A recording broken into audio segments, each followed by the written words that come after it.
भावांनो, आपल्याला आझाद मैदानामध्ये चार्जिंगला अडचण येते। आता 2-3 दिवस समाज बांधवाला चार्जिंगचा पर्याय नव्हता, परंतु आझाद मैदानामध्ये ज्या ठिकाणी स्टेज उभा केलंय का, स्टेजच्या बॅक साईडला म्हणजे पाठीमागं या मराठा उद्योजक लॉबीनं असे चार्जिंगसाठी या ठिकाणी मोठमोठे पॉइंट काढून ठेवले। किती मोबाईल बसतील एका टायमाला? 120 मोबाईल एका टायमाला बसतात। 120 मोबाईल एका टायमाला या ठिकाणी बसतात। बांधवांनो, हे लक्षात घ्या। हा, कसं नियोजन असतं इथं?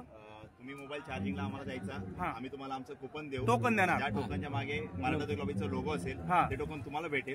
तुमचा चार्जिंग पॉईंट, तुमचा स्वतः चार्जर आणायचा आहे, आम्ही ते चार्जिंग पॉईंट लावणार। 52 नंबरचा टोकन तुम्हाला 52 नंबर भेटेल। रिटर्न देताना अरे वा, म्हणजे सांगायचं म्हणजे काय भावांनो माहितीये का? तुम्हाला किती समजतंय मला माहित नाही।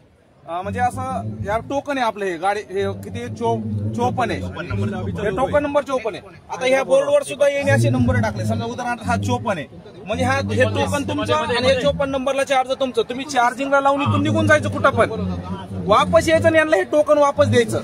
टोकन शिवाय मोबाईल, टोकन वापस द्यायचं आणि तो मोबाईल आपल्याला भेटणार। म्हणजे आपल्याला चार्जिंगला इथं लावून कुठं पण जाता येतंय, थांबायची गरज नाही। मोबाईल आपल्या इथं लावलाय, कोणी चोरी करीन काय करीन, फक्त हे टोकन आपल्यापाशी असणं गरजेचं आहे। चला, व्हिडिओ शेअर करा सर्व बांधवांना। चार्जिंगसाठी पॉइंट या ठिकाणी मराठा उद्योजक।